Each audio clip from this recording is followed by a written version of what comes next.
falando pelo texto, e aí, como eu peguei eu preparei uma apresentação, eu acho que aí vai ser legal olhar, acho que vai ajudar, sabe? Então eu vou pegar Claro, aqui ó. Então, eu preparei esse material justamente para a gente conversar, e aí eu vou colocar ele num formato de reprodução aqui, para ir acompanhando. Então, esse texto da Livei, essa mulher trabalhava ela é inglesa, enfim, texto muito, muito legal. O texto, de forma geral, ele tem essas diferentes partes. A introdução, eu vou tentar passar rapidamente por cada um desses pontos aí, para a gente ficar dentro também do horário. Mas uma introdução, alguns problemas de definição, alguma coisa sobre teoria em cooperativas, ou teoria que explica cooperativas, o objetivo das cooperativas propriamente dito, algumas fraquezas que ela visualiza, com um apontamento teórico para isso. Essa Cooperative Trees in the Forest, na verdade, é o que ela chama de ciclo de vida, o que daí originou o trabalho de ciclo de vida que o Mike Cook desenvolveu. E a última parte, que foi a parte que eu não consegui colocar em apresentação, mas que eu acho que é brilhante também, essa parte de política, como se fosse política pública para a agricultura, para cooperativas agrícolas. E ali tem umas discussões muito interessantes, cara. Eu não consegui colocar na apresentação aqui, mas eu acho que vale muito a pena ler depois todo o texto, mas essa parte chama bastante atenção mesmo. Bom, muito legal quando ela está na introdução, que ela vai dizer o seguinte: por que se estuda cooperativas de forma geral? Por que as pessoas estudam cooperativas? Será que faz sentido se debruçar em termos teóricos sobre esse negócio? Porque até então a gente toma isso como dado. Temos que estudar cooperativa, vamos estudar cooperativa. E aí ela fala, olha, do ponto de vista microeconômico, ou na economia, nós vamos deixa eu só ver, acho que entrou gente aí, me parece, não sei. O Ricardo entrou. Oi, Ricardo, bom dia. Bom dia, Davi. Bom dia, professor Vilmar. Bom dia, Ricardo.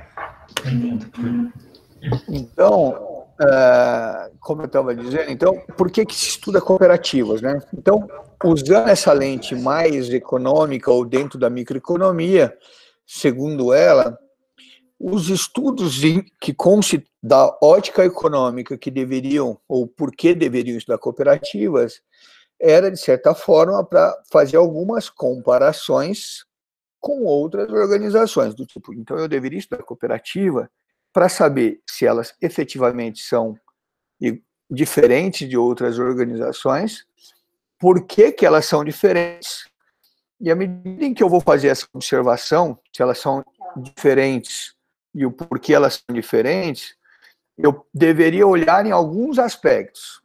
Na estratégia de precificação, na estratégia de nível de produção, aqui tem muito uma relação com organização industrial, de competição para geração de bem-estar. Eu também poderia olhar para essas organizações comparando as suas estruturas internas. Então, do tipo, será que a estrutura organizacional de uma cooperativa é igual ou diferente de uma outra organização qualquer? E aí eles sempre fazem a parametrização com as corporates, que são as empresas americanas ou as empresas inglesas, né? Em geral com capital aberto, enfim. Mas aí, quando a gente vai olhar, e aí ela vai observando isso no texto. Então, quando você está olhando para estruturas internas, sempre deveria ser considerado, para fazer essas comparações, que as cooperativas, em termos de literatura, já aponta que tem problemas de participação, de gestão e de controle. E aí é muito legal, que ela traz alguns textos bem antigos, por exemplo, do Pigot, que é um economista clássico muito bom, que o cara já estudou isso, que o cara tentou, de certa forma, mostrar, ou tentou explorar isso. Então, você tem alguns economistas clássicos que abordaram cooperativas. E foi muito legal, de novo, esse texto, porque ter trabalhado, buscado esse texto, que era uma literatura que eu não conhecia, quer dizer, eu não fui buscar clássico, eu não fui buscar o Stuart Mill para saber o que o Mill falava sobre cooperativas, mas ela mostra e dá a referência de onde tem lá um estudo do Mill sobre cooperativas, do Marshall, por exemplo, também. Bom, enfim, então a ideia também tem um pouco dessa lógica de olhar para as cooperativas pensando nessa parte mais micro, em termos de estrutura interna, para olhar se elas são menos deficientes ou iguais em termos de eficiência às demais, se as cooperativas deveriam ser estimuladas pelos governos e quais formas. E aí esse trabalho do Mill é muito focado em cima disso.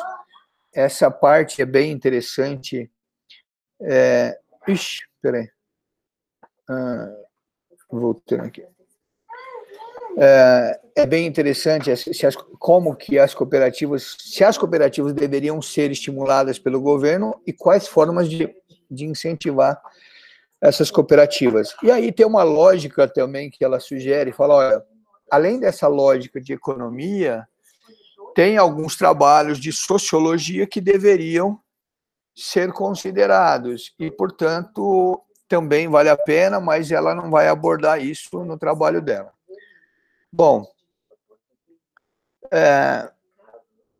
indo para uma linha de discutir os problemas ou de apontar alguns problemas que ela chama de definições em cooperativas,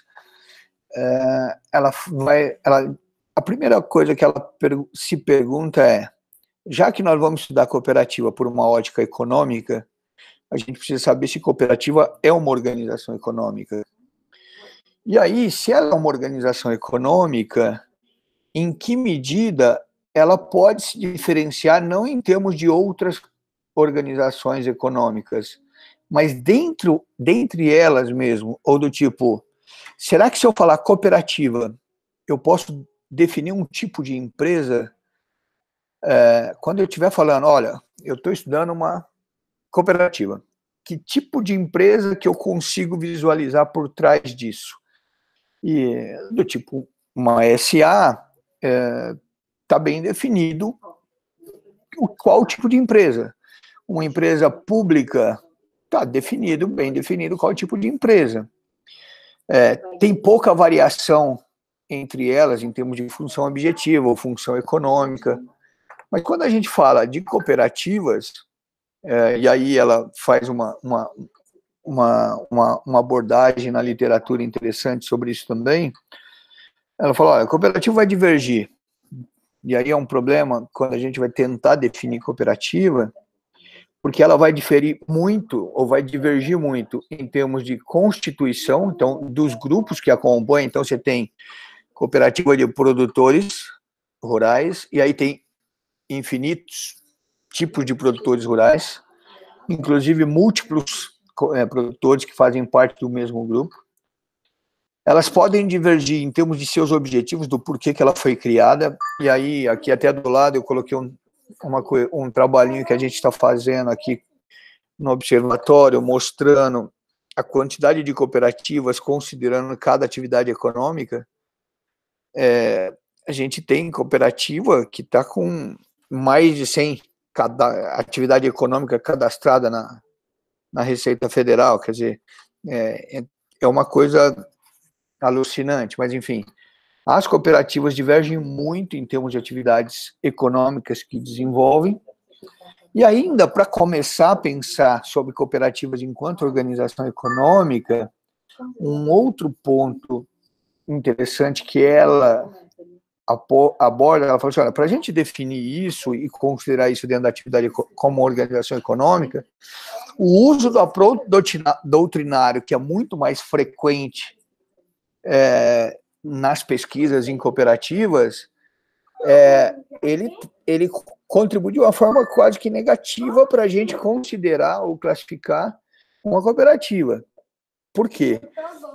Porque, em geral, o que as pessoas falam, olha, se é cooperativa, segue os princípios de Rochdale. Só que daí, como é que você mensura a prática do princípio? Que cooperativa está praticando o princípio e que cooperativa não está praticando o princípio.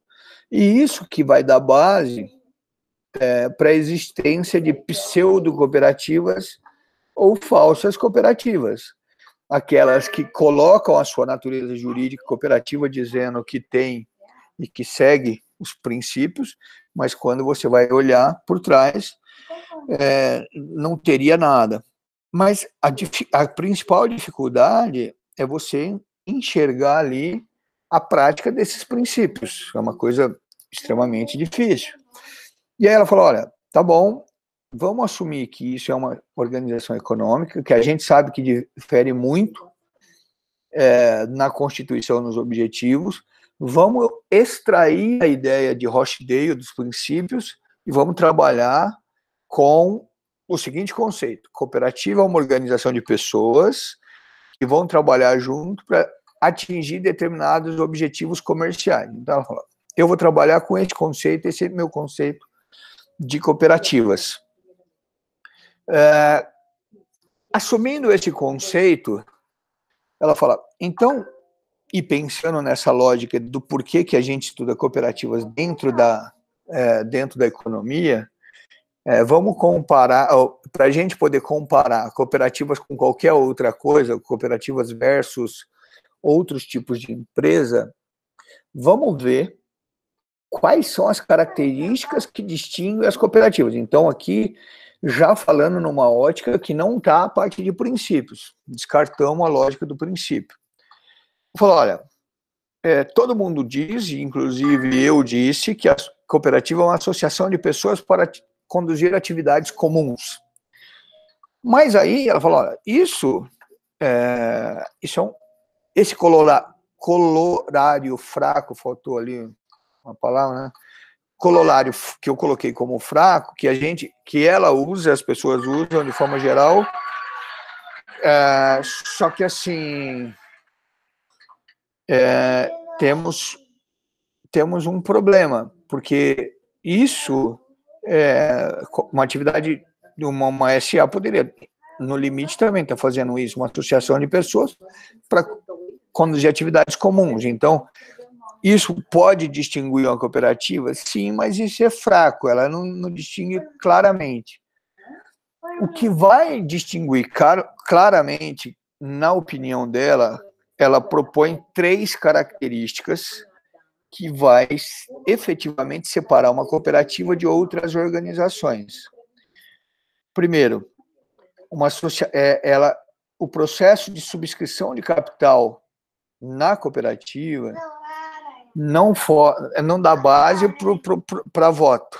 Isso ela fala. Isso faz toda a diferença. Isso sim é uma característica diferente que diferencia a cooperativa.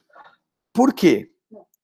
Porque isso diferencia quem investe, coloca seu capital numa cooperativa, e quem investe o capital numa outra empresa, por exemplo, numa corporate. Então, segundo ela, isso cria uma diferença significativa para a cooperativa. Um outro ponto que ela aponta, que é uma proposição dela que faz toda a diferença, na opinião dela, é que é a taxa de remuneração sobre o capital investido na cooperativa. Então, eu aportei o capital e a taxa de remuneração deveria ser baixa mesmo, embora tenha que existir, para que haja um incentivo ao uso da estrutura. E o incentivo ao uso da estrutura tem que ser maior que o incentivo a investir para obter retorno. Então, essa condição também de fazer com que a remuneração sobre o capital seja menor para garantir que exista na cooperativa a figura do usuário da estrutura. Então, o incentivo ao uso teria que acontecer. E aí entra na terceira característica, que também diferenciaria a cooperativa de outras organizações, que é a ideia ou a forma como a gente faz a distribuição das sobras, né? Esse patronage refunding, que a ideia seria mesmo, portanto, que eu distribuo proporcional ao uso, conforme a gente já sempre fala, e aí isso vai dar a base para entender que a distribuição do resultado, ou a chamada de capital, é que garantiria ou que daria para o cooperado a sensação de propriedade e controle do processo. Então, aí eu coloquei essas 3 caixinhas aqui, separando supply, aportar capital, controlar a estrutura e usar os serviços, é o que ela, de certa forma, sintetiza como características que vão fazer com que as cooperativas sejam diferentes de outras organizações. Então, o controle pelo cooperado, pelo membro, o uso específico pelo membro e o aporte de capital pelo membro. Essas 3 características faria com que a cooperativa fosse diferente das demais. E ainda eu coloquei uma chamadinha diferente aqui, quando eu falei do patronage refund, que eu também estou destacando o que ela coloca no texto, a figura do dividendo, como que o dividendo é tratado, ou as sobras é tratada na cooperativa, ou na teoria que aborda cooperativas.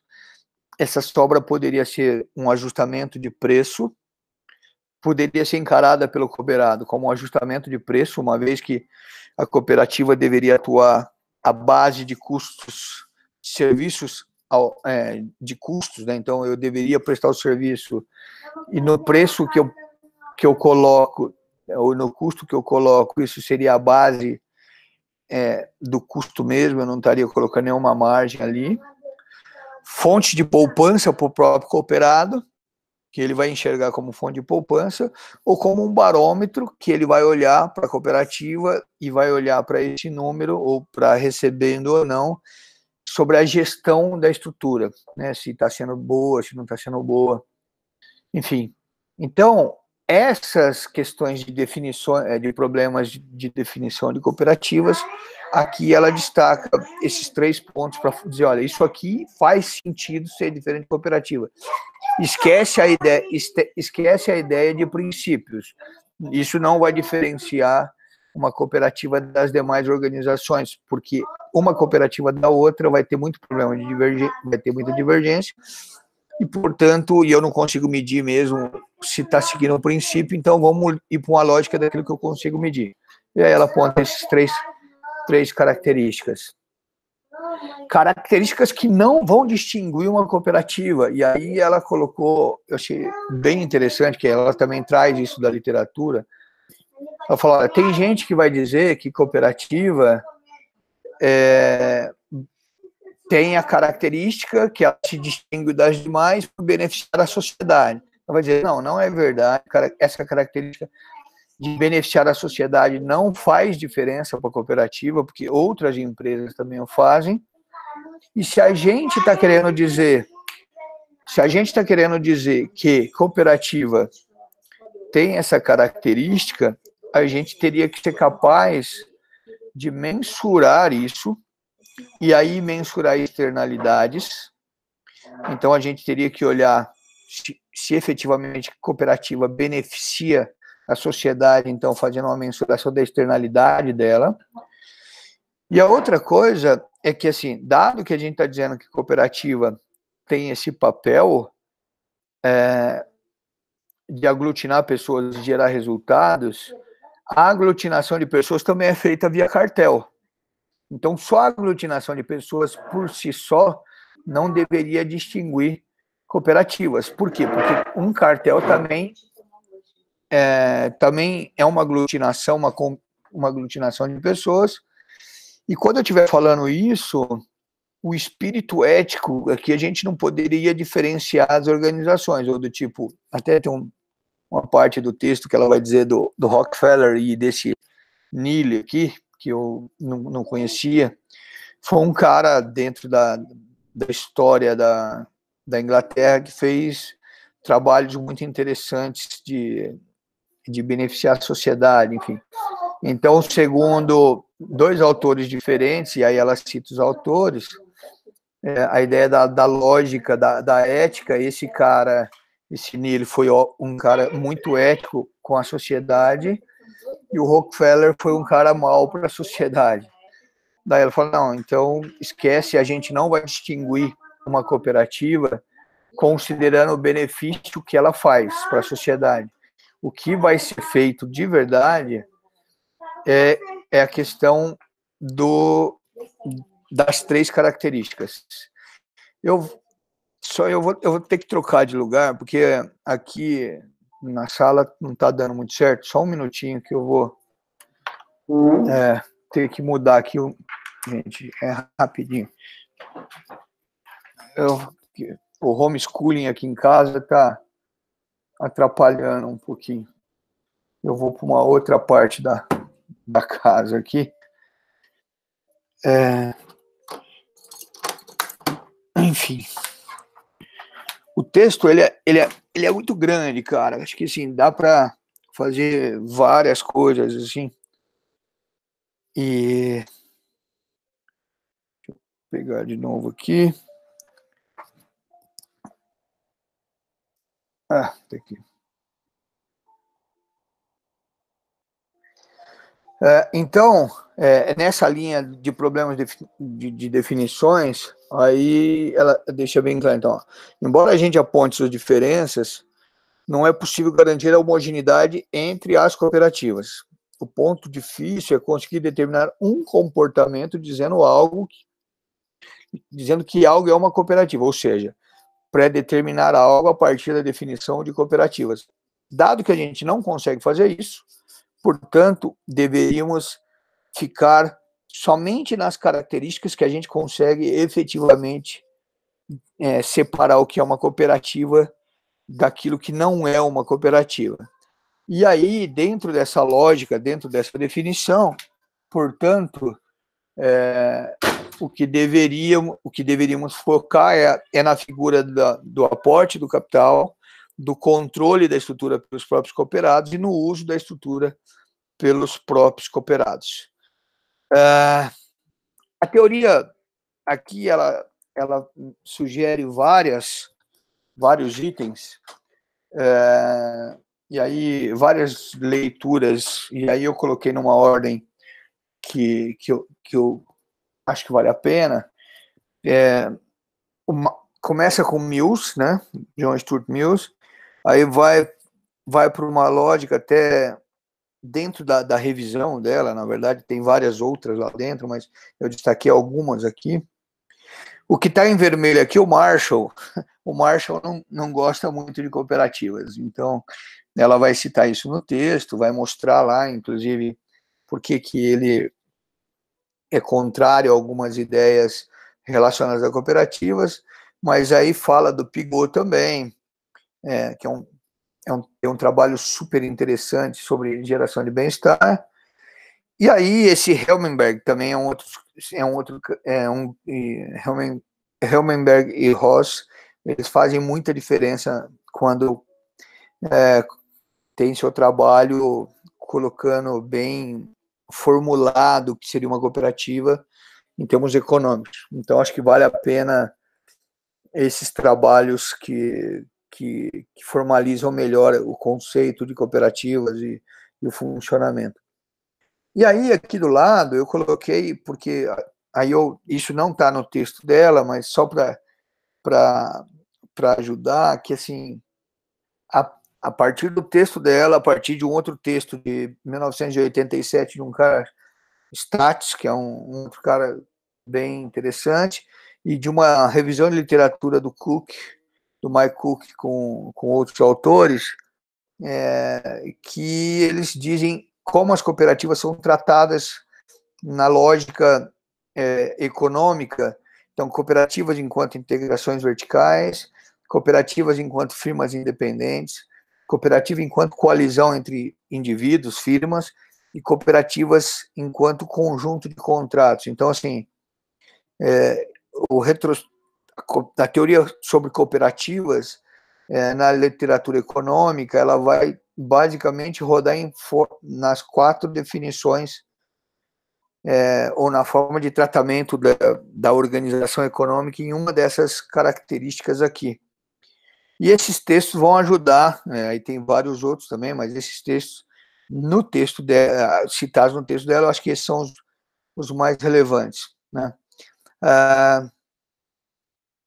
O objetivo das cooperativas, acho que esse outro ponto também, que eu acho que no trabalho dela fica bem interessante, mas aí a gente vai discutir.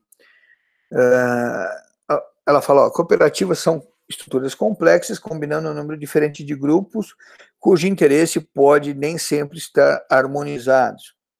Ela fala, vamos pegar 2 tipos de cooperativa para a gente entender o quão é importante, ou quão foi importante a ideia de harmonização dos conceitos.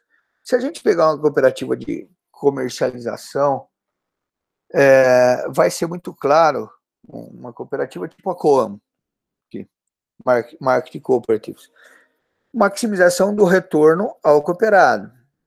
Se você pegar uma cooperativa de consumo, uma cooperativa aqui, igual a Coop aqui de São Paulo, o preço não é significativo, mas a taxa que eu pago para aquela cooperativa existir, um tax que eu pago, uma taxa que eu pago para aquela cooperativa existir.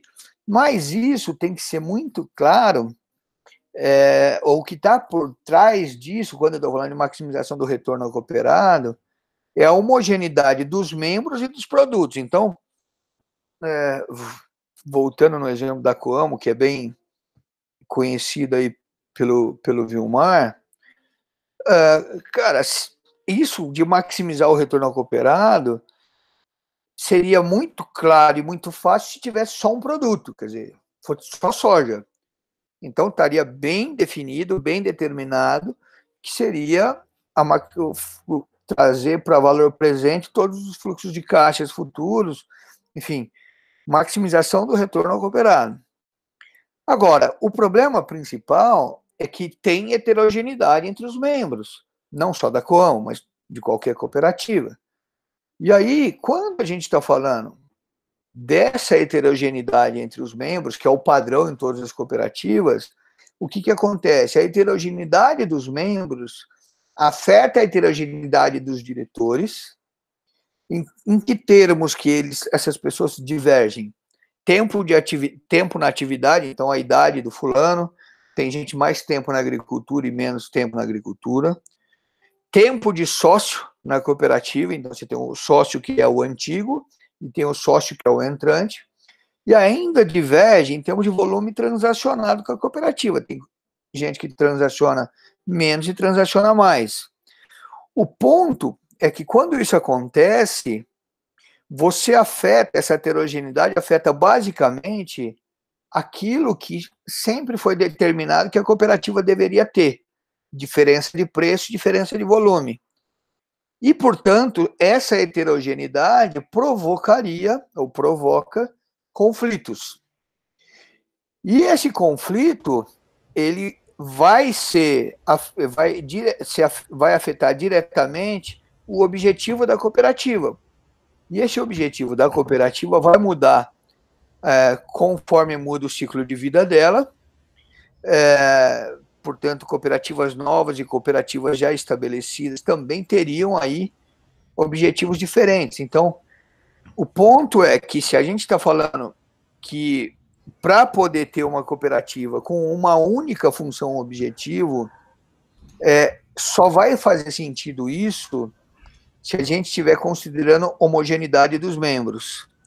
Para que a gente comece a discutir melhor o objetivo da cooperativa, a gente tem que considerar a heterogeneidade entre os membros, que afeta a diretoria, que, portanto, afeta a gestão, que é quem, de certa forma, determina o que a cooperativa vai fazer. Então, a heterogeneidade tem um efeito fortíssimo sobre as cooperativas. Então, quanto maior, inclusive, o quadro de membros, maior vai ser essa dificuldade que a cooperativa vai ter para estabelecer esse objetivo. E aí, aqui nessa transparência, eu tentei transferir do que estava escrito lá, mostrando exatamente isso. Então, eu tenho um grupo de membros, e aí cada grupo tem um objetivo. Então, tem os produtores de soja, os produtores de milho, os produtores de milho e soja, os produtores de frango, os produtores de frango e de soja, enfim, você teria grupos diferentes. Esses grupos diferentes têm os seus diretores, que sentam no conselho de administração. Esse grupo de diretores vai estabelecer alguns objetivos em comum, que a cooperativa vai ter que desenvolver. Desses objetivos, alguns que são destacados na literatura: trabalhar com nível de preços melhores, trabalhar com nível de produção, que eu teria escoamento da produção. Um outro papel que, em geral, é atrelado à cooperativa em termos de função objetiva é a estabilidade de preços ou instrumentos de barganha. E o ponto-chave é que esses objetivos da cooperativa são reconhecidos pelos membros pela razão de ser da cooperativa. E a razão de ser da cooperativa altera ao longo do tempo. Se a cooperativa não morre, ela deveria, conforme vai mudando o seu quadro de membros e o quadro de diretores que representam os membros, ir alterando a sua razão de ser ao longo do tempo. E aí ela também adiciona pontos aqui interessantes, do tipo que a gente começa a discutir ainda, já discute hoje, quer dizer, mas isso já era uma coisa de lá, né? O total de membros, então, é muito importante para a gente discutir a quantidade de membros no conselho, a quantidade de membros numa cooperativa, porque a entrada de um novo membro, sobretudo, influencia a decisão do membro que já está na cooperativa. Então, a ideia do conceito marginal da entrada de um novo membro, isso afeta a forma como o membro antigo vota, porque é um voto em N, né? Então, esse número N vai aumentando, vai como se fosse diluindo a minha capacidade de influenciar, ou do meu voto influenciar na definição da função objetiva da cooperativa. E essa heterogeneidade também provoca alguns outros pontos que ela destaca, por exemplo, com financial problems, e aí ela destaca um ponto super interessante aqui, que são os membros dormentes ou inativos, que é um cara que já atuou muito com a cooperativa, ele já, inclusive, tem uma idade avançada, é um cara que tem uma quantidade significativa de capital social na cooperativa, e ele não está transacionando, hoje ele não transaciona mais, ele transaciona pouco. Aí ela diz, olha, se essa condição acontecer, isso vai ter um efeito muito perverso na continuidade da cooperativa. Esses caras que são os membros que estão dormentes, eles podem ser os caras que vão dizer que vão querer fechar a cooperativa no futuro. E aí, daqui a discussão que hoje existe da devolução do capital ao longo do tempo, né? E um outro ponto que ela também coloca, que vem dessa ideia da heterogeneidade dos membros, e aí ela cita alguns trabalhos que mostram que cooperativa não, embora a gente atrele a ela um objetivo como um instrumento de barganha, ela fala, olha, para ser um instrumento de barganha, a gente até pode dizer que ela é um instrumento de barganha, mas é um instrumento fraco de barganha, porque para ser um instrumento de barganha, deveria ter homogeneidade de interesse entre os membros, sobretudo no mesmo produto, e deveria existir falhas de mercado, para que pudesse existir ganhos a serem acessados. E aqui tem um trabalho que eu estou tentando desenvolver com o George, é sobre as diferenças entre as cooperativas da região sul e da região centro-oeste do Brasil. Então, pegando no sul as maiores com produtores menores e pegando no centro-oeste as cooperativas que são pequenas com produtores enormes. E aí a gente percebe nessa comparação que na região sul você tem uma heterogeneidade de interesse entre os membros, e aí aqui elas começaram a ser, eu não sei se elas são instrumentos de barganha, ou se é uma outra lógica de prevalecer, que elas prevalecem, que explica a prevalência delas, mas no centro-oeste é muito claro a homogeneidade de interesse. Eu vou comprar adubo para a produção da soja minha, e é muito claro ali o que eles querem de redução de preço. E existe uma falha de mercado, porque lá, aparentemente, as revendas ainda conseguem colocar muita margem.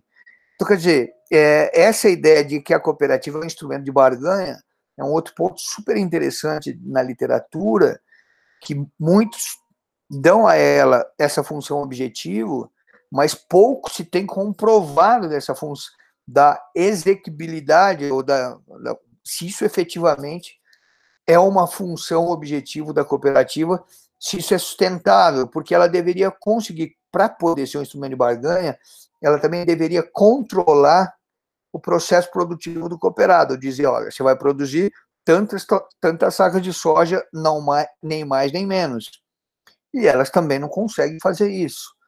Então, enfim, e tudo isso baseado nesse conceito de heterogeneidade, né? Parando, estou pegando aqui, porque assim, eu vim falando bastante, e aí já são praticamente, já são 10h44. Tem muitas outras transparências aqui, pensando que aí vai ter a ideia de potenciais fraquezas das cooperativas, que tem mais uns itens para discutir, as cooperativas no ciclo de vida, e aí essa parte de política pública com as cooperativas. Aí eu queria ver com vocês dois, principalmente, volto na apresentação, vocês queriam comentar alguma coisa, e aí a gente deixa essa discussão para outro dia, porque tem muita coisa para falar, o texto é bem denso, cara. Davi, eu acho que tá bem legal o resumão que você fez, e já levanta vários pontos interessantes de discussão, né? Um deles que eu acho bem importante, até fiz algumas anotações. Desculpa, Ricardo, depois eu passo para você a palavra, tá bom? Vou pegar o gancho aqui do Davi. Uma questão importante que a gente tem que levar em conta, né, Davi, é que essa reflexão que ela fez foi lá no início da década de 80, né?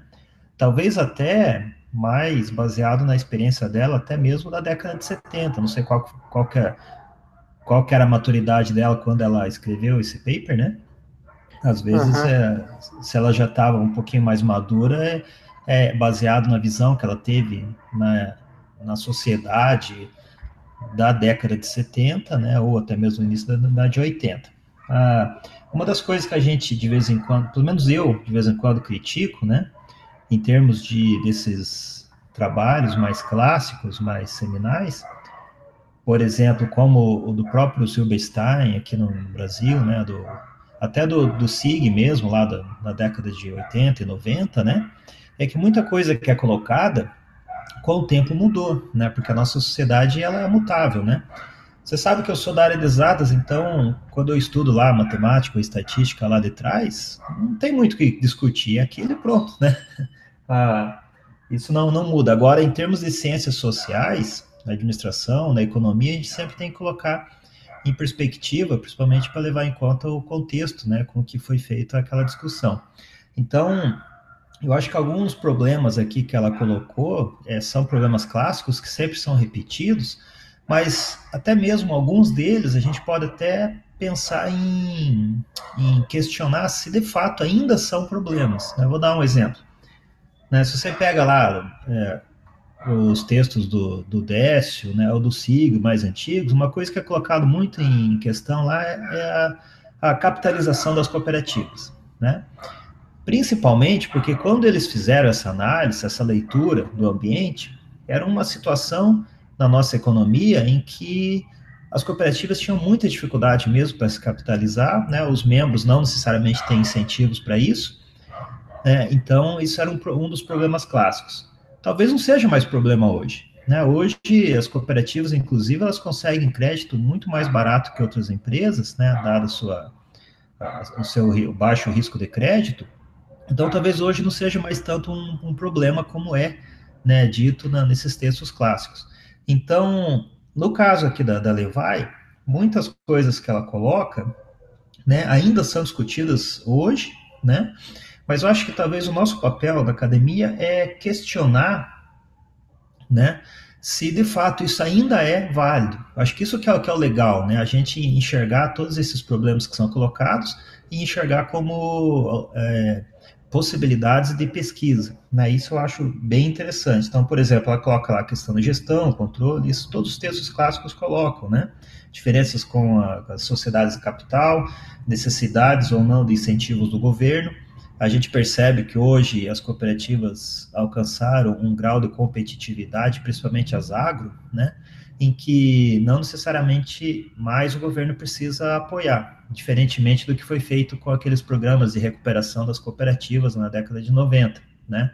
Em que o governo teve que intervir, porque senão elas iam quebrar. E deu muito certo aquele programa. Então, hoje talvez não precise mais. Elas conseguiram alcançar um bom grau de maturidade na gestão, na governança, né, em especial aqui no Paraná, que é referência aqui por causa do trabalho do Sescope, ou Separe, entre outras coisas.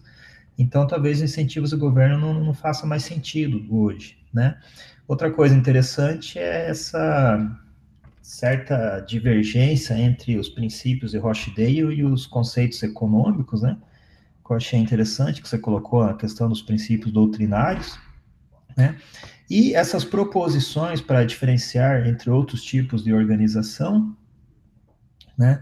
Você coloca lá a questão do supply chain, que é a capacidade, subscrição de capital versus capacidade de votos, remuneração sobre o capital, dividendo ao cooperado, a questão das sobras, né?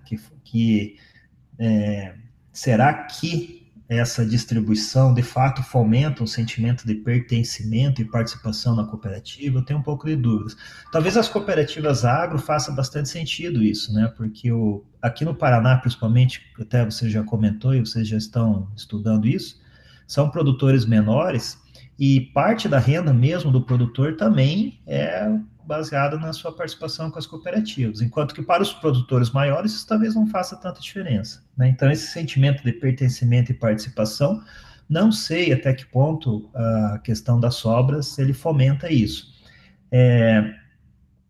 Essa é a minha dúvida. Por exemplo, no ramo crédito, eu não acredito que isso seja um diferencial, né? Com certeza não deve ser sobras, pelo menos não. Talvez a distribuição nas operações, né? Isso faça alguma diferença. Mas isso em termos de participação. Porque em termos de pertencimento já fica um pouco de dúvidas, né? Outra coisa interessante aqui, né? Características que não distinguem as cooperativas das outras organizações, por exemplo, a questão do benefício à sociedade. Como mensurar a externalidade? Isso é bem interessante, eu acho que é uma linha de trabalho e pesquisa importante, né? Você já tem trabalhado um pouco, eu tenho tentado trabalhar um pouco aqui, eu até estou com um aluno de iniciação científica que está fazendo uma análise exploratória espacial de indicadores socioeconômicos de cidades com participação de cooperativas. A gente está nesse trabalho, está interessante. A impressão que a gente tem, sem ter dados concretos, é que sim, a cooperativa faz uma diferença enorme para a comunidade, principalmente nas comunidades que tem essa cultura, né, de cooperação. A gente percebe isso lá no interior do Paraná, principalmente. E tem casos interessantes, né, Davi, como o Joãozinho lá de Minas, né, que ele faz aquela apresentação lá da cooperativa de crédito, né, que é muito legal. São Roque de Minas, né? Isso, e São Roque, exatamente. Alguns exemplos ali do Rio Grande do Sul, né, que são aquelas cooperativas de crédito, principalmente, né, são casos excepcionais, né, de avaliação do impacto da cooperativa na sociedade. Então, assim, ela pode colocar que o benefício à sociedade não distingue a cooperativa de outros outras organizações, mas eu acho que isso daí é uma coisa questionável. Talvez isso tenha que ser colocado em contexto, porque ela deve ter analisado a situação europeia, lá do final da década de 70, de 80, talvez as cooperativas nem tivessem tanta força naquela época, né? Mas hoje a gente percebe, principalmente aqui no Paraná, que algumas cooperativas agro, se você tirar da cidade, acaba com a cidade. Isso a gente percebe claramente, né? E algumas cooperativas, mesmo de crédito, elas têm sim uma preocupação grande em mostrar algum resultado para a comunidade, até como uma forma de accountability, né, para a sociedade. Agora, eu não sei se necessariamente é uma questão altruísta, né? Talvez seja só mesmo para conseguir manter esse status de cooperativa, porque cada vez mais, tanto as crédito, principalmente as crédito, né, elas têm tido dificuldades em se diferenciar, em mostrar, né, um valor diferenciado em relação aos outros tipos. Diferente das agro acho que é um contexto um pouco diferente, né? Então, o que eu questiono é justamente essa questão, né? E a contemporaneidade, como é que está agora? É a mesma coisa, é a mesma visão que ela teve, né? Essas definições na teoria econômica que você colocou, firmas independentes, verticais, coalizões, contratos, eu acho interessante. Eu só fico um pouco com dúvidas com relação a firmas independentes, né? Eu acho que a cooperativa tem uma dependência muito grande com as firmas individuais dos cooperados, então elas acabam não sendo tão independentes assim. Agora sim, elas são verticais, com certeza elas promovem muito bem a integração vertical, são coalizões, né? Trabalho muito baseado em contratos. A questão da intercooperação é outra coisa interessante que entraria aqui também, né? E esses detalhes também a respeito da homogeneidade versus heterogeneidade é muito interessante, Davi, porque, vou dar um exemplo. Quando eu fui lá para a Alemanha fazer o sanduíche no doutorado, e depois eu voltei para fazer o pós-doc, né? Eu sempre tive uma dificuldade grande em explicar para eles algumas características das nossas cooperativas agro, porque lá para eles é muito estranho uma cooperativa fazer compra, venda, transformação, assistência técnica, né? Lá não é comum. Lá você tem cooperativa de compra, cooperativa de venda, cooperativa de produção, né? Então, é tudo separado. Então, lá eles têm uma homogeneidade maior. Talvez seja por isso que eles consigam um grau de eficiência muito maior que o nosso, né? Porque a gente pensa que aqui a gente é forte em termos de cooperativa, isso não é verdade. Se você pegar os números das cooperativas alemãs, por exemplo, deixa a gente no chinelo, né? Então, são essas coisas que são interessantes. Olá, Marta, tudo bem? Tudo bem? Então, esse efeito forte nos objetivos da cooperativa devido à heterogeneidade é interessante, que no Brasil a gente enxerga isso claramente, né, as questões dos conflitos entre preço, produto e barganha, motivados aí por essa heterogeneidade também dos membros, que afeta tanto a questão dos agentes quanto do principal, né, teoria da agência mesmo. E esse estudo que você tem feito junto com o Jorge, para fazer uma certa comparação com cooperativas do Sul e do Centro-Oeste, também eu acho que pode dar bons indícios aí de alguns desses pontos, né, que ela coloca no artigo. Mas eu acho que o mais importante, fazendo uma leitura crítica, Davi, das ideias dela, é essa questão do contexto, né, do contexto e do momento em que ela enxergou as cooperativas e como que estamos hoje. Até que ponto alguns desses problemas, de fato, são problemas, né? Até que ponto alguns foram superados. A nossa sociedade mudou, as relações de consumo, de produção mudaram também, né? Então, tudo isso tem que ser levado em conta, né? Eu acho que são ótimas oportunidades, essas críticas são ótimas oportunidades para a gente justamente pensar em pesquisas futuras. Ok? Legal, muito legal. Davi, eu acho que tem um detalhe aqui, hein? O pessoal entrou agora, talvez no teu convite, isso é uma coisa que já aconteceu comigo, né? Quando se usa esses convites automáticos por agenda, às vezes ele erra em 1 hora o horário.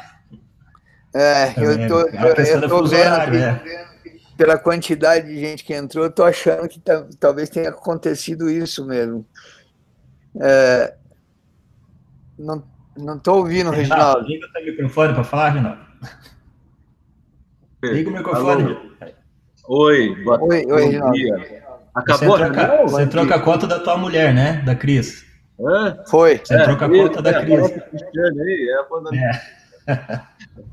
O Gmail é dela. Mas por quê? Acabou a reunião? Não era 11 horas? Não, Era às 10. não, então, era isso que a gente estava falando. A gente começou, era às 10 a reunião, mas então, mas tudo bem, assim, É que você no WhatsApp você colocou às 11.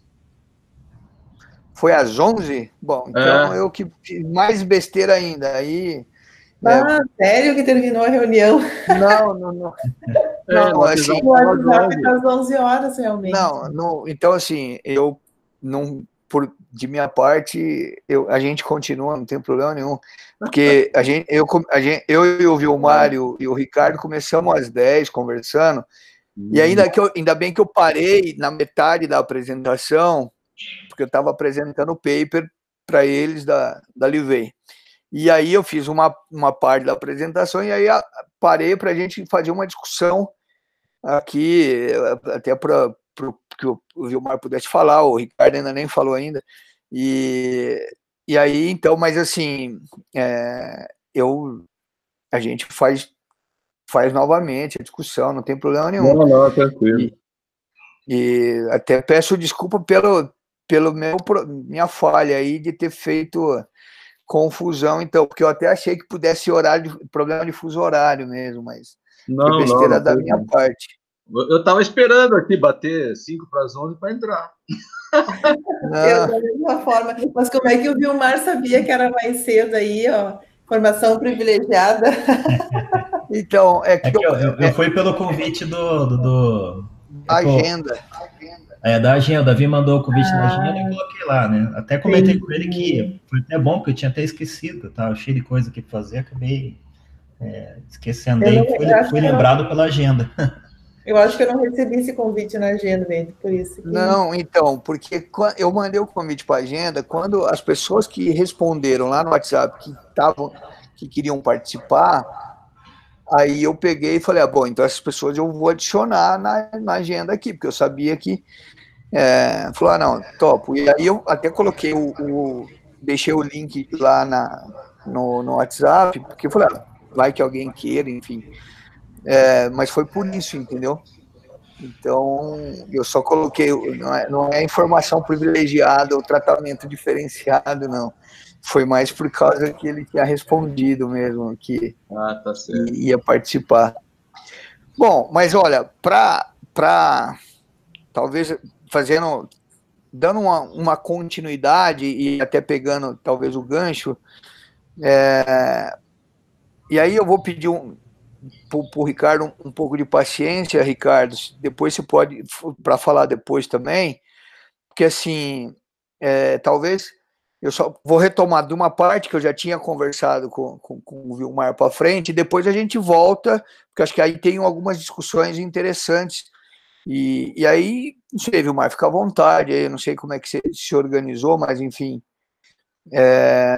talvez fosse melhor eu ir, então, da parte que eu fiz para frente, e depois a gente volta novamente nesses outros pontos que até o Vilmar colocou, e eu já coloquei aqui no chat aqui da discussão, das perguntas ou dos pontos que o Vilmar tinha levantado.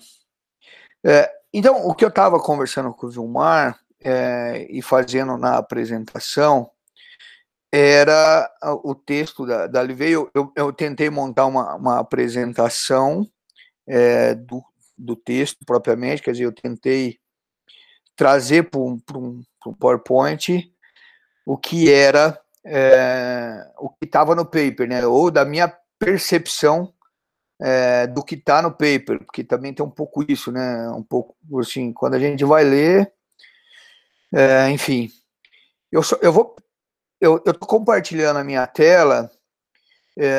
Eu fiz uma parte da apresentação já que eu estava conversando com o Vilmar, mas assim, só deixando claro, então, até onde a gente foi e o que daí talvez a gente vá para frente. O que a gente discutiu até agora, o que eu tinha apresentado para o Vilmar até agora, para o Ricardo, um pouco dessa introdução do porquê que ela está fazendo a revisão, porquê que o texto está sendo feito, algumas questões de problemas de definição de cooperativas, abordamos um pouco do que era esse retrospecto, como que a cooperativa é tratada na teoria ao longo do tempo, quando ela termina a revisão. Eu até coloquei alguns outros pontos de revisões posteriores, e a questão dos objetivos das cooperativas. Talvez, eu acho que seria legal, talvez, a gente continuar desse ponto de objetivos das cooperativas, e aí entrar um pouco também nessas potenciais fraquezas que ela coloca, que seriam potenciais pontos fracos das cooperativas, as cooperativas em termos de ciclo de vida, e aí talvez a gente consiga aí conversar um pouco sobre política pública em termos de cooperativas agropecuárias. Eu acho que se a gente conseguir ir desse ponto para frente, vai ser interessante. E essa tela também vai ficar disponível para todo mundo. Então, assim, eu acho que nós não perdemos nesse aspecto. Então, só entrando especificamente nessa ideia do texto que ela aponta, ela vai dizer o seguinte: olha, a questão dos objetivos das cooperativas,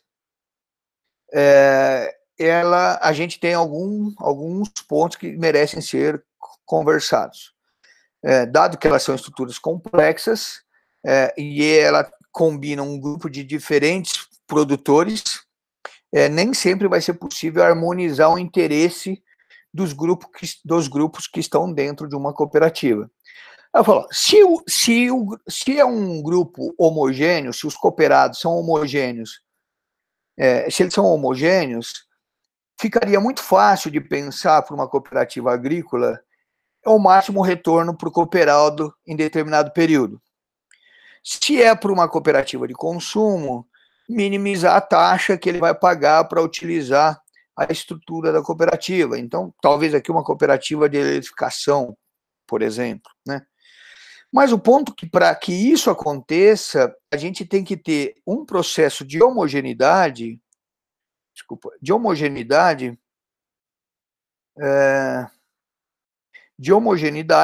tanto do quadro de sócios quanto dos produtos. O que ocorre que, na verdade, é que nós não temos homogeneidade. Naquela época já não tinha e que não tem hoje. O que existe, na verdade, é uma heterogeneidade entre os membros. E aí, essa heterogeneidade, ela é provocada por uma questão quase que biológica. Veja, os membros e os diretores, por conseguinte, mas enfim, os membros, diferenciam em termos de idade, então, tempo de vida que eles estão, a idade deles os diferencia, e, portanto, o tempo na atividade econômica diferencia também. O tempo na cooperativa, então você vai ter cooperativas com cooperados mais antigos e cooperados mais novos, então, o que é o incumbente e o entrante. E de diferentes tamanhos também, em termos de volume transacionado com a cooperativa. Mais para frente ela vai colocar outros também, que eu vou destacar lá, que é da atividade que o membro tem no processo de estar junto à cooperativa, mas a gente fala isso um pouco mais adiante. Mas o fato é, dado que a gente tem esse processo de heterogeneidade entre os membros, não só em termos de atividade econômica que eles desenvolvem, isso afeta, portanto, os diretores, porque os diretores são membros. E o fato dos diretores e dos membros divergirem, o objetivo da cooperativa, ao longo do ciclo da vida dela, também vai mudar. Por quê? Porque a divergência entre esses grupos vai afetar diretamente, por exemplo, a política de precificação da cooperativa, a política de distribuição de sobra da cooperativa, a política de entrega do produto na cooperativa, inclusive de volume entregue na cooperativa.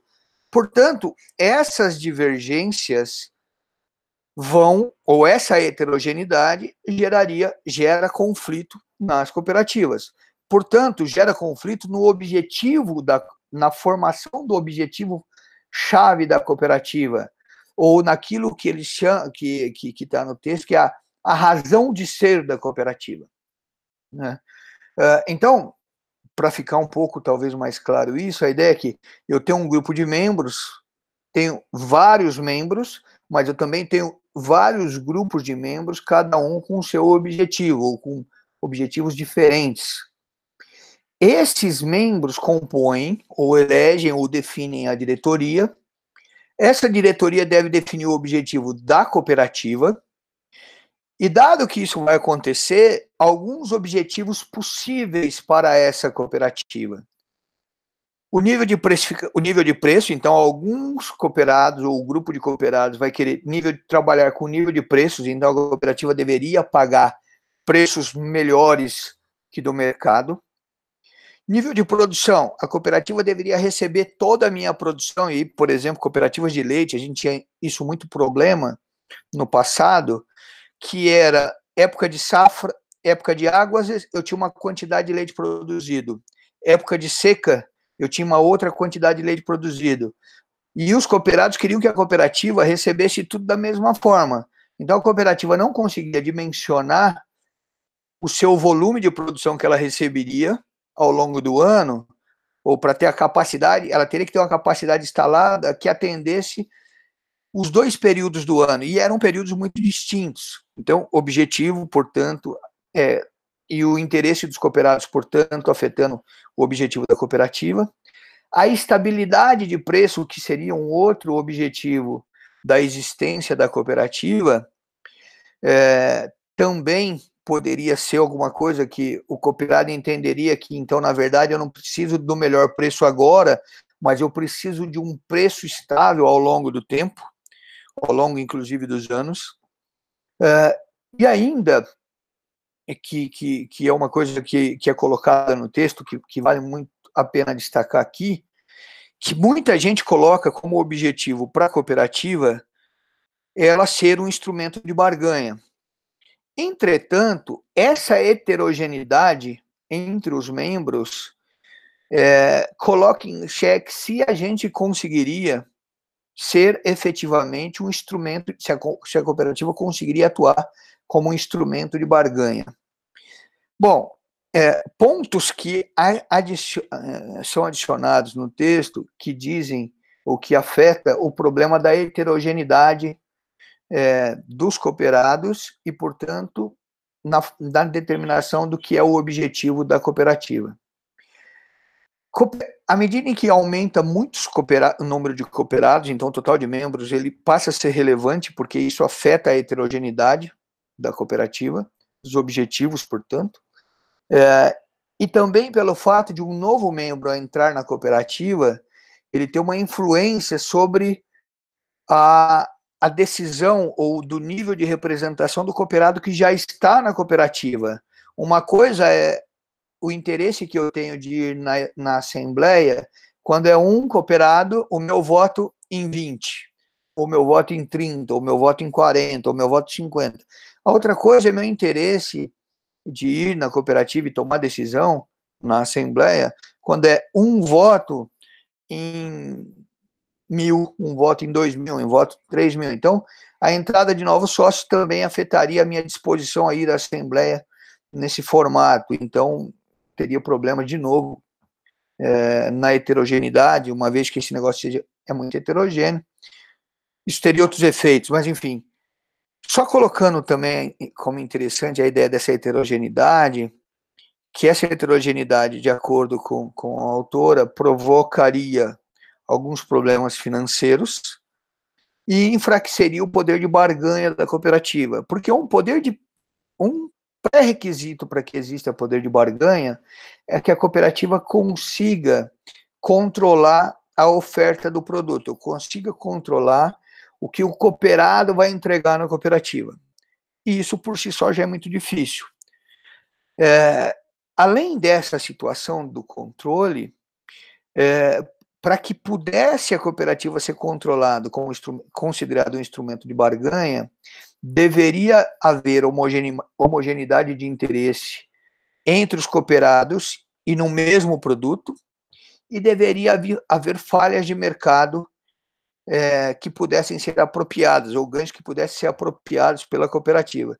E aí, quando eu estava conversando com o Vilmar, de um trabalho que eu estou tentando, que a gente está colocando no papel com o George, que é um pesquisador da Holanda, é comparar as cooperativas da região sul com as cooperativas do centro-oeste, que são cooperativas bem distintas, com cooperados bem distintos. Então, a cooperativa do sul são grandes estruturas com pequenos cooperados, em termos de áreas, e na região centro-oeste tem cooperativas muito pequenas com grandes cooperados. E aí, o que a gente consegue perceber já de início é que a cooperativa lá no centro-oeste, ela tem um poder de barganha, ela é considerada, ou ela foi criada como instrumento de barganha. Por quê? Porque lá o cooperado se torna cooperado da cooperativa para poder comprar, participar de um pool de compras. E ele só quer a cooperativa para o pool de compras, ele não quer a cooperativa para outra coisa. Ele quer um pool de compras, ele quer comprar via cooperativa, porque o que ele está visualizando é que a revenda tem um poder de precificação sobre ele que ele quer ultrapassar, que essa é a ideia da falha de mercado. Então, ele percebe, ele tem ganho, a hora que ele monta o pool de compra e vai direto na indústria, ele ganha o dinheiro que era para ir para a revenda. Então, o que aparenta dessas diferenças entre a cooperativa do Sul e a cooperativa do Centro-Oeste é que na cooperativa do Centro-Oeste, lá, aparentemente, a cooperativa tem um objetivo bem claro, instrumento de barganha. No caso das cooperativas do Sul, talvez sejam outras coisas, nível de preço, nível de estabilidade do preço, distribuição de sobras, enfim. Mas o ponto é que a heterogeneidade nos membros da cooperativa afetam a função, o objetivo da cooperativa, ou a razão de ser da cooperativa. E isso mudaria ao longo do tempo, de acordo com a autora.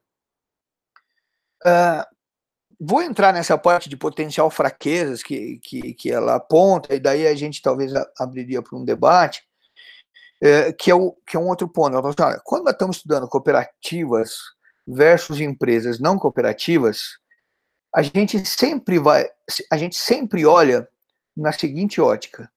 Eu tenho que olhar o que a cooperativa faz em termos de comparações das suas estratégias, pensando em precificação e nível de produto.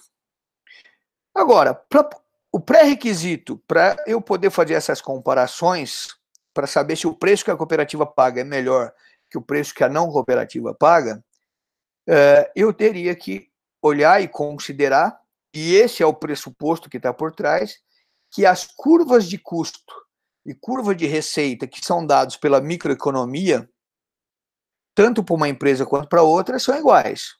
E até então, em termos de questões econômicas, como fazer o processo de custos numa cooperativa e fazer o processo de custo de estimativa de receita, de demanda, ou geração de receita numa não cooperativa, essas curvas são iguais. Se a gente pensar em termos microeconômicos, elas são iguais, uma vez que eu estou falando que as duas são organizações econômicas e que elas têm diferenças, mas essas diferenças não estão nas curvas de custo nem nas curvas de receita.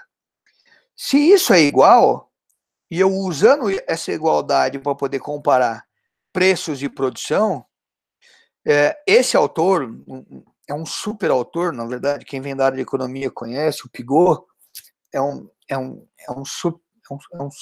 cara que fez muita coisa em termos de economia do bem-estar, e fala, olha, comparar, mesmo que você tenha, assumindo a curva de custo e a curva de receita igual desses dois tipos de empresa, mesmo que elas sejam iguais, só comparar suas estratégias não é suficiente para a gente pensar a cooperativa. A gente teria que ir mais longe.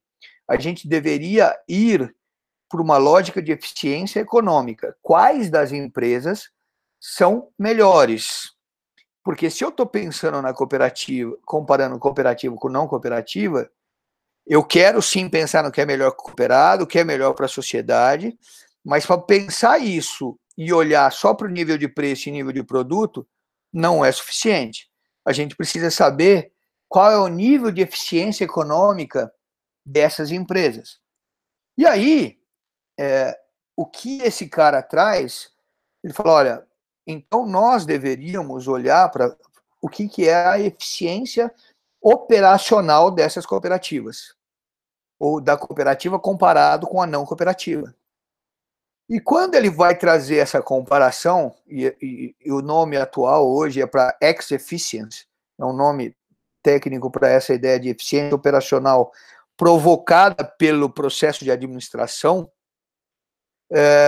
ele fala, olha, cooperativas, nos estudos dele Pigot, tem outros autores que vão colocar isso, que ele cita e que também ela cita, vai dizer o seguinte, olha, para pensar a eficiência entre dessas duas organizações, eu olho cooperativas com algumas fraquezas.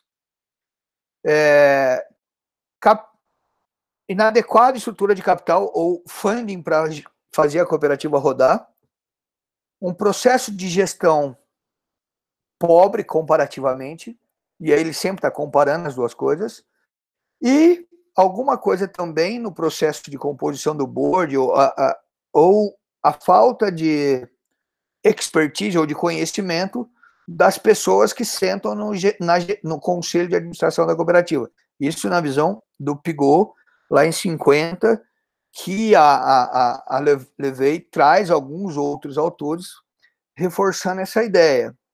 O que o Vilmar colocou, e aí eu acho bem interessante, é que assim, olha, a gente tem que contemporaneizar as afirmativas e até mesmo checar as afirmativas. Quer dizer, você tem uma afirmativa de que a gestão, o processo de gestão nas cooperativas é um tanto quanto empobrecido quando comparado com uma outra empresa não cooperativa.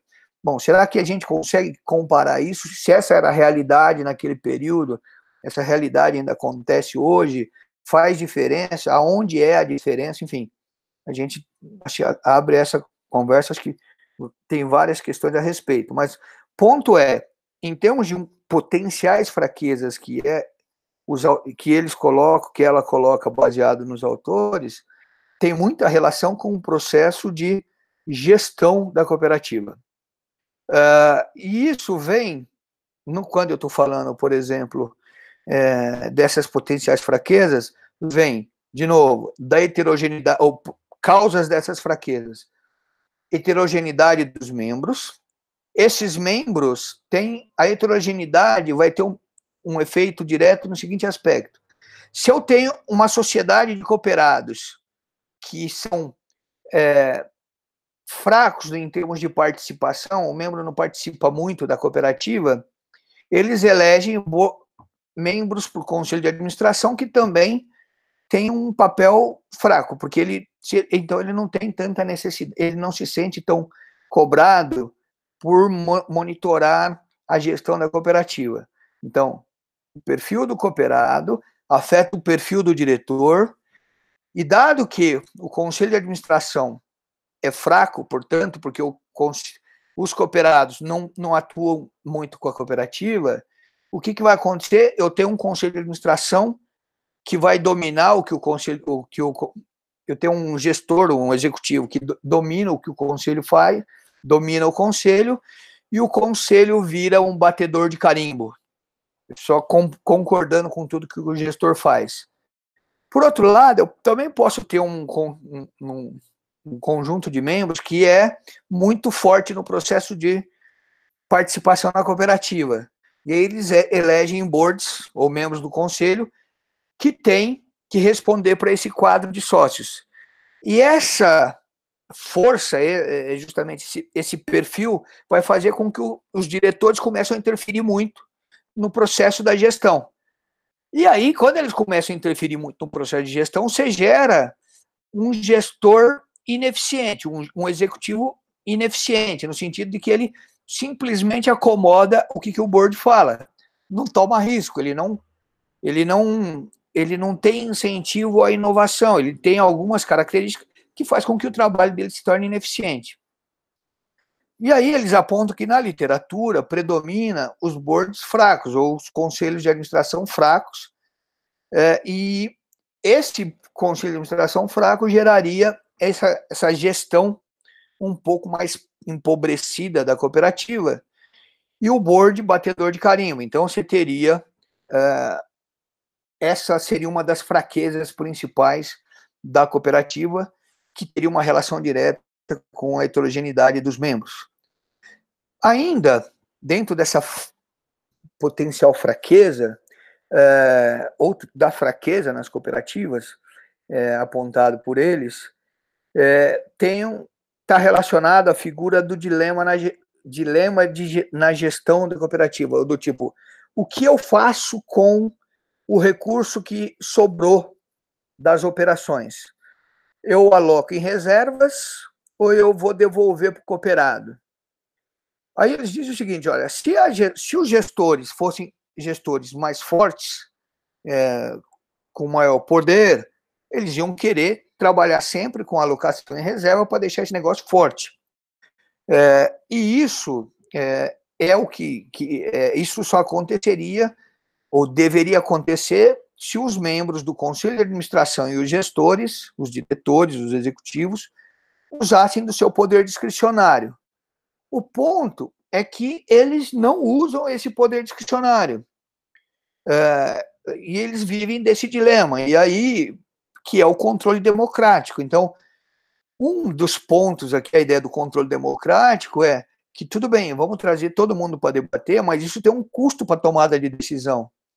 E é isso que ela está chamando, que esse custo da tomada de decisão de ouvir todo mundo, faz com que esse dilema da gestão seja muito mais forte. E isso torna a cooperativa menos ágil no mercado comparado à empresa não cooperativa. E ela dá outros exemplos, fala assim, olha, veja só, para mostrar um pouco dessa fraqueza. Ela fala, ó, é possível, como que uma cooperativa poderia melhorar os seus resultados? Uma das primeiras formas de melhorar o resultado da cooperativa seria aumentar a transação com o cooperado que já existe na cooperativa. Quando eu digo que eu vou aumentar a transação com os cooperados, então uma das primeiras formas de dizer, olha, você precisa entregar mais, é eu dizer para o cooperado que eu vou mudar as regras e, por exemplo, dizer, olha, só vai ficar os ativos. Ela falou, olha, isso é uma verdade, porém isso pode matar uma cooperativa, porque você pode fazer com que não exista continuidade, uma vez que muitos cooperados podem sair desse negócio. Eu posso também adotar um sistema combo, uma combinação de preço mais sobra. Eu vou tentar dar o melhor preço e vou tentar fazer a distribuição de sobra, para fazer com que esse cooperado, que já é cooperado, seja mais atrativo, ou ele pense na cooperativa como um negócio melhor. E também ainda fornecer mais serviços. Ocorre que, ao adotar esse processo de combo e esse de fornecimento de mais serviços, eu preciso olhar a taxa de desconto intertemporal dos cooperados. Quer dizer, eu tenho cooperado que é mais velho e tenho cooperado que é mais novo. Então, em alguns momentos, essa questão do longo prazo e do curto prazo vai fazer diferença. E eu precisaria considerar isso para buscar uma estratégia de melhorar a estrutura de entrega do cooperado que já está como cooperado. Se o cooperado que já é cooperado fosse 100% fiel, eu teria muito mais recurso para atuar na cooperativa. Mas por que eu não consigo fazer isso? Porque eu teria uma gestão empobrecida na forma como eles colocaram.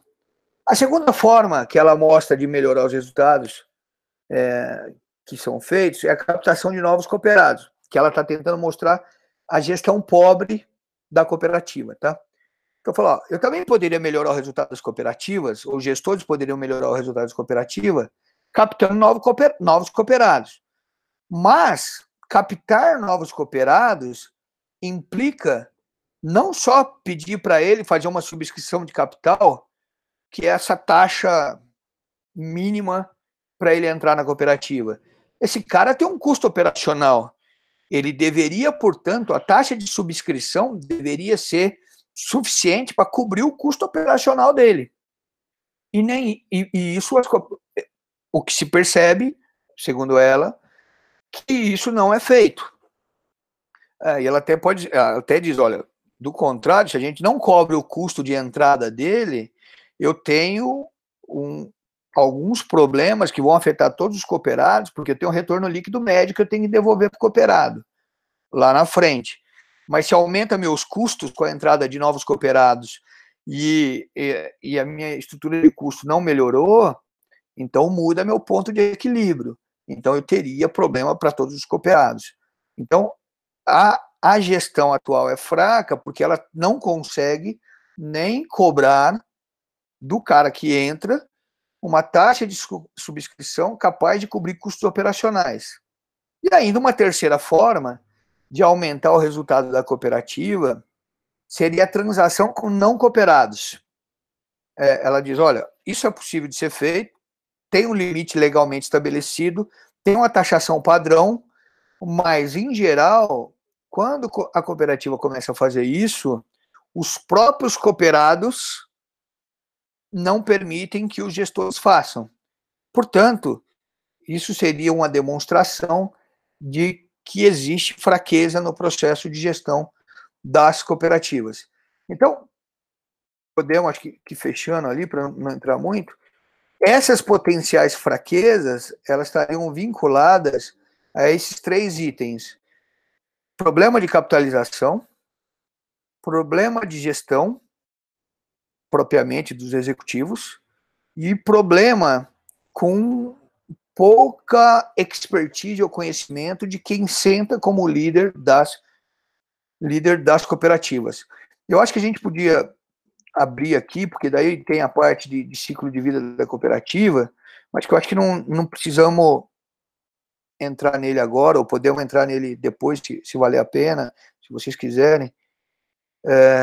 Enfim, que daria para a gente ir conversando um pouquinho mais, ou abrir para algumas considerações de vocês a respeito, porque, do contrário, eu já estou falando aqui, vai também falar meia hora. E aí? Falei muito. Essas telas eu vou distribuir, eu vou deixar com vocês também. Alguma consideração do que foi, do que ela está apontando?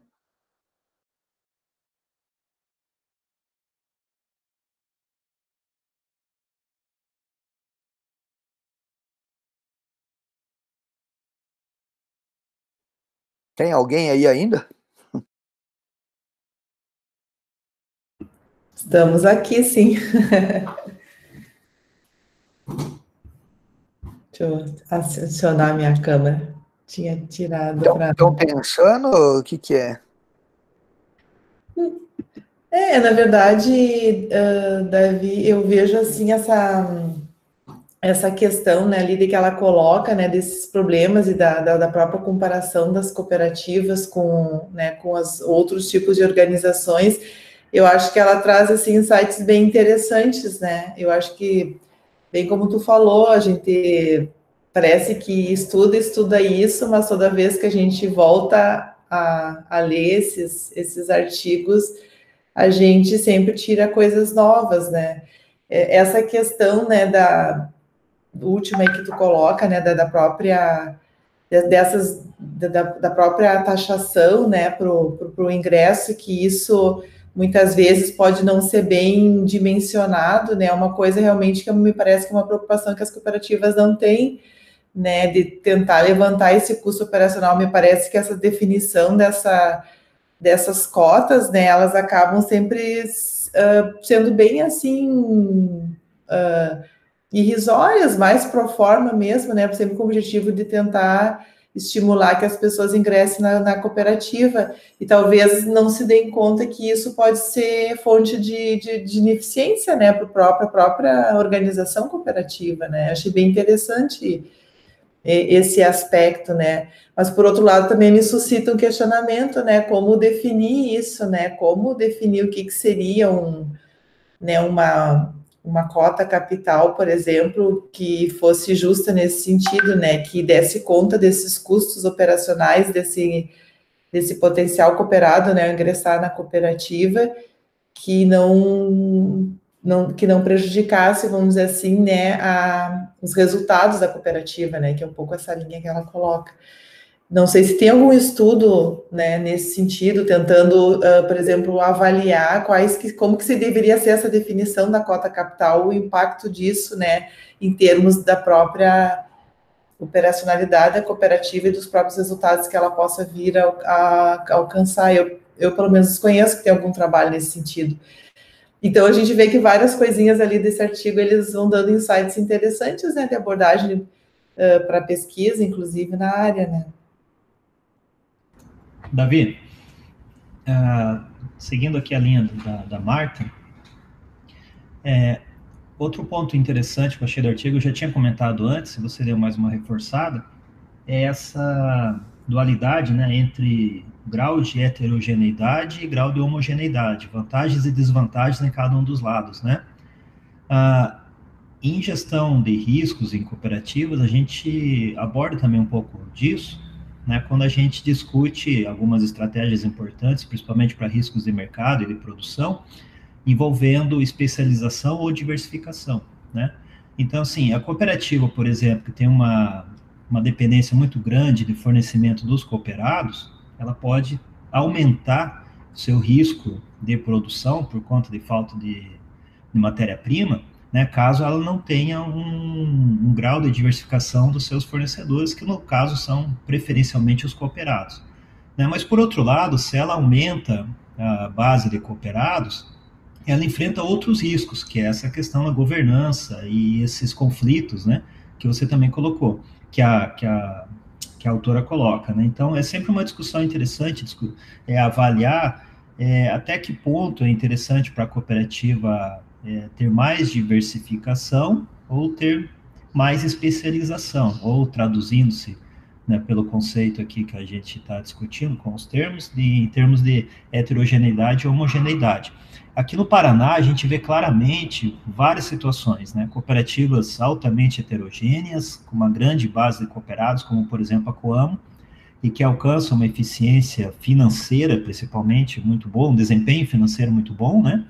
Mas a gente tem outras cooperativas, como a Agrária, o Reginaldo conhece bem melhor o contexto deles lá, pode depois, de repente, fazer algum complemento, mas, por exemplo, a Agrária tem uma base pequena de cooperados e o grau de eficiência deles é muito alto, né? Então, a gente tem aqui as cooperativas que têm essa influência, principalmente dos imigrantes europeus, e as cooperativas mais industrializadas do oeste do Paraná, que tem outro modelo, outra forma de lidar com essa base de cooperados.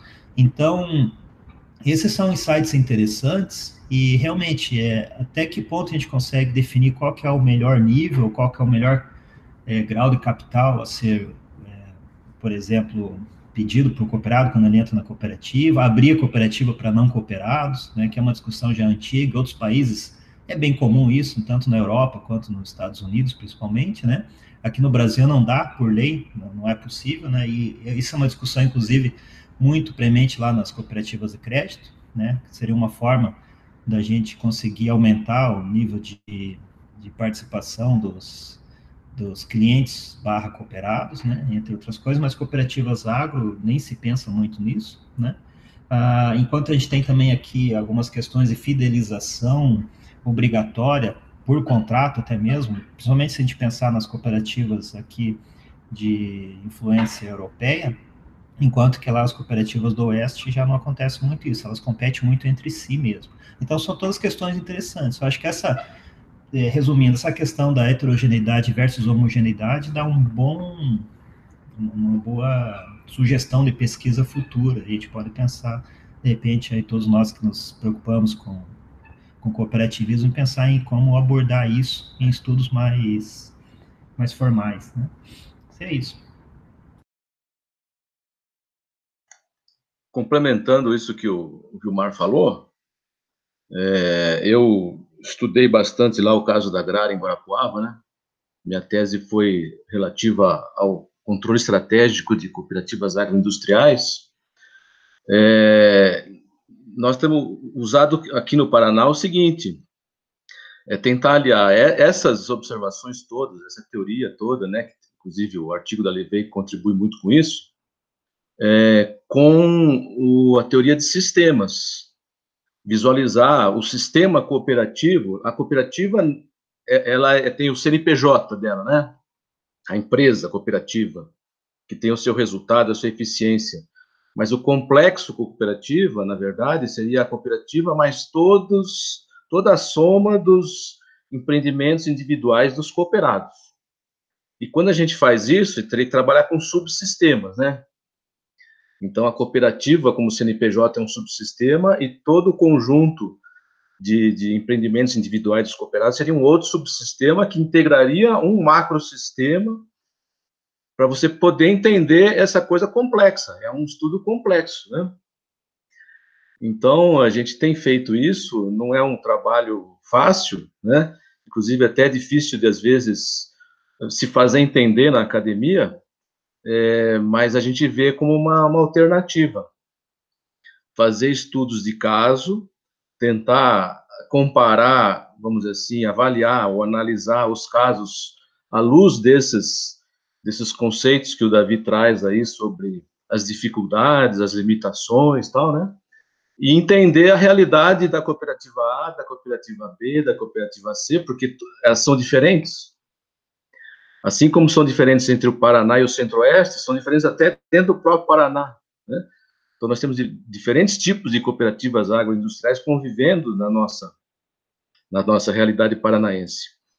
E aí, conhecendo, através de sistema, a história, né, e como que cada cooperativa se desenvolveu e desenvolveu o seu sistema de gestão, e fazendo comparações, né, isso talvez traga uma possibilidade de melhor conhecimento dessa nossa realidade, que a gente tem que admitir que nós estamos trabalhando com problemas complexos, né?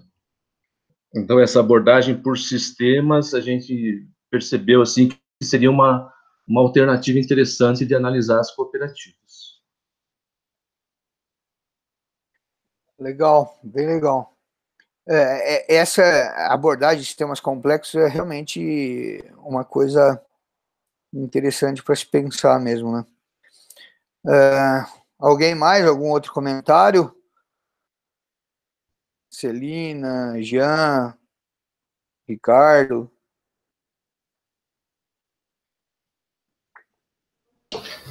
Davi, da minha parte, não. Gostei bastante da apresentação, dos comentários do pessoal. Entendi, tá bom. Celina, alguma observação, Celina? A observação assim, que eu tenho para fazer é questão a inovação das cooperativas, né? O quanto isso, essa bateção de carimbo pode ou não limitar a inovação em cooperativas agropecuárias, especificamente, que eu quero focar assim, no meu estudo para minha tese. Achei bastante interessante essa parte que ela levantou no texto. Inovação, né? Isso. Então, aparentemente, a parte de inovação, ou aparentemente não, da forma como ela aborda isso no texto, do tipo dizendo o seguinte, olha, dada essa configuração de uma gestão, entre aspas, mais pobre ou menos eficiente, faria com que, então, a gente tivesse menos inovação nas cooperativas, ou isso seria um gargalo para o desenvolvimento da inovação nas cooperativas. Agora, isso é óbvio que, assim, é uma hipótese a ser testada, né? Não é sempre válido ter como referência e pensar que é uma coisa a se testar mesmo, né? Jean, e você, Jean, alguma observação? Tudo bem?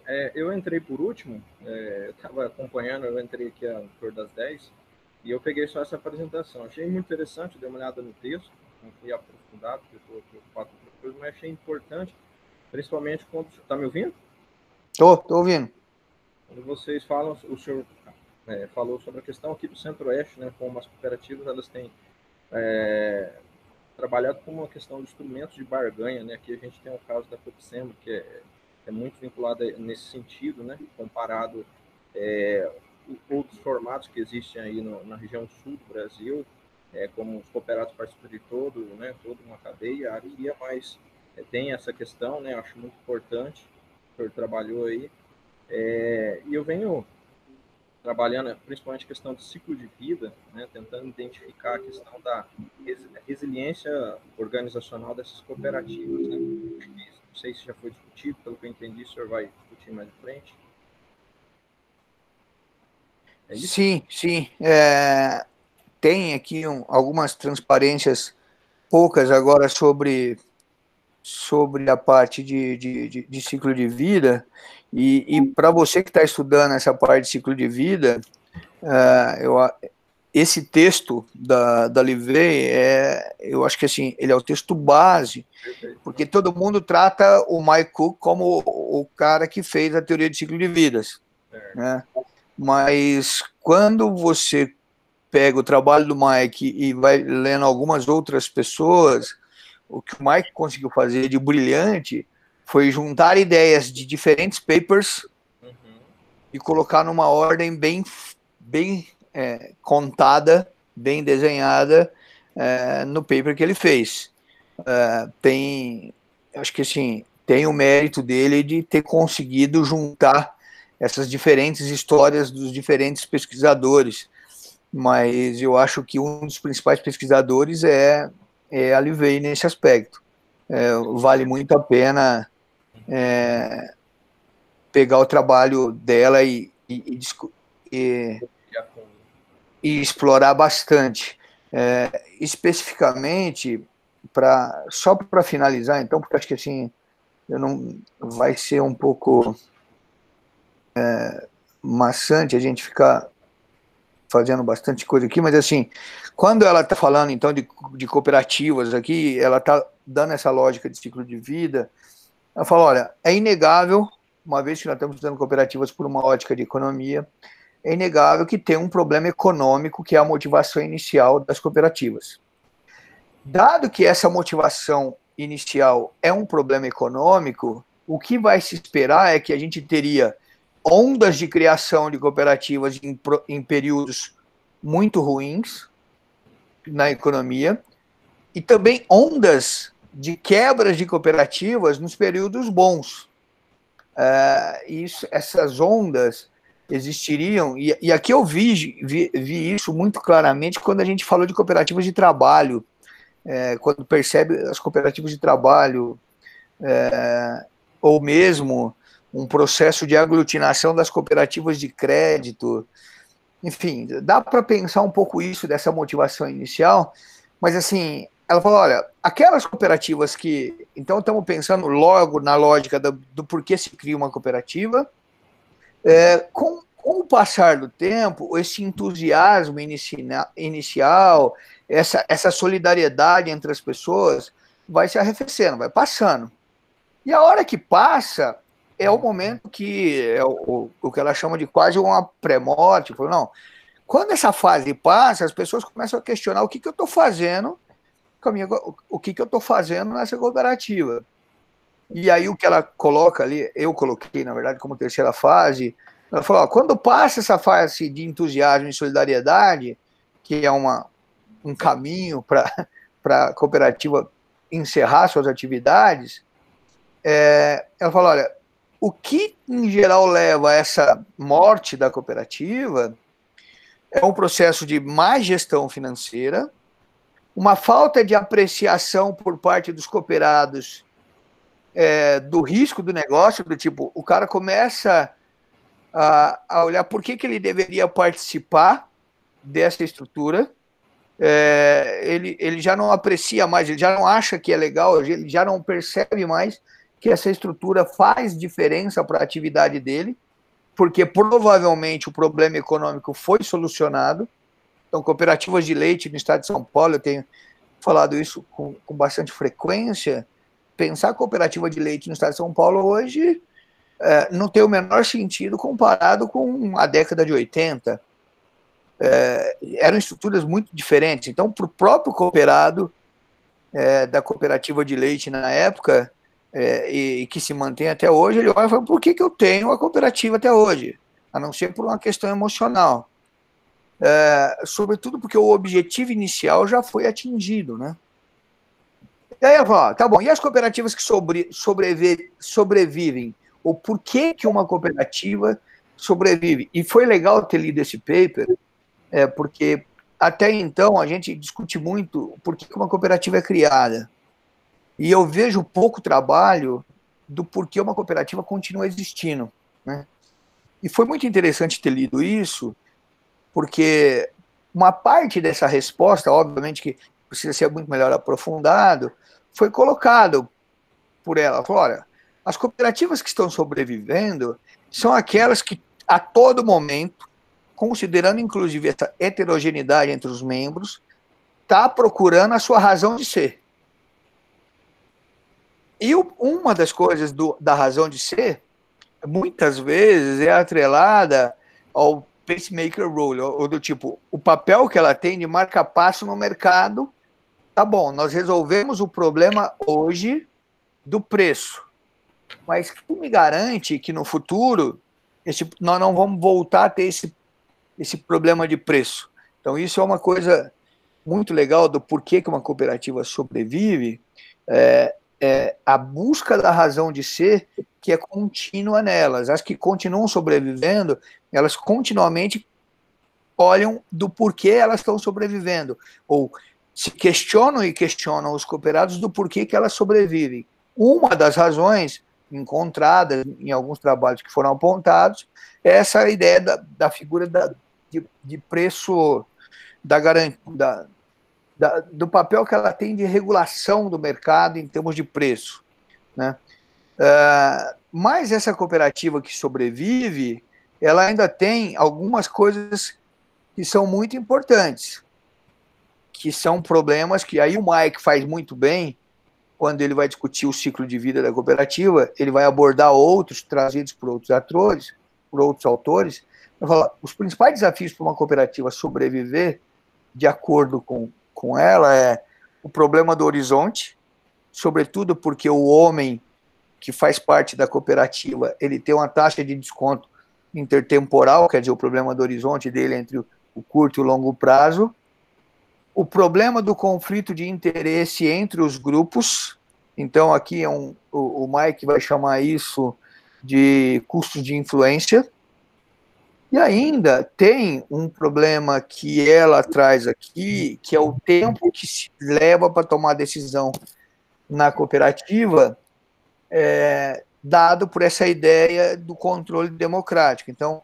as cooperativas teriam que, para sobreviver, resolver esses problemas sempre e ao longo da vida. E aí, só aqui, para quem não conhece o trabalho do Mike, é esse ciclo de vida que ele coloca, e que seria exatamente aqui na fase de glória da cooperativa, quando ela chega nesse ponto, mais perto ali do F4, que todo cooperado começa a discutir por que ele está fazendo parte da cooperativa, né? E aí aqui começa a ter um problema, essa cooperativa começa a ter um problema, e ela vai precisar decidir o que ela vai fazer da vida dela. Enfim, eu acho que mais para frente eu teria aqui essa discussão sobre a política pública e cooperativas, mas é outro texto, quer dizer, é uma parte do texto que acho que é enorme e que eu acho que, sim, vale a pena uma outra discussão num outro momento, porque tem muita profundidade nessas coisas todas que a gente está conversando. Viu, Davi? Complementando aí essa questão do pacemaker, né, que você coloca ali, a regulação dos preços, né, também é importante lembrar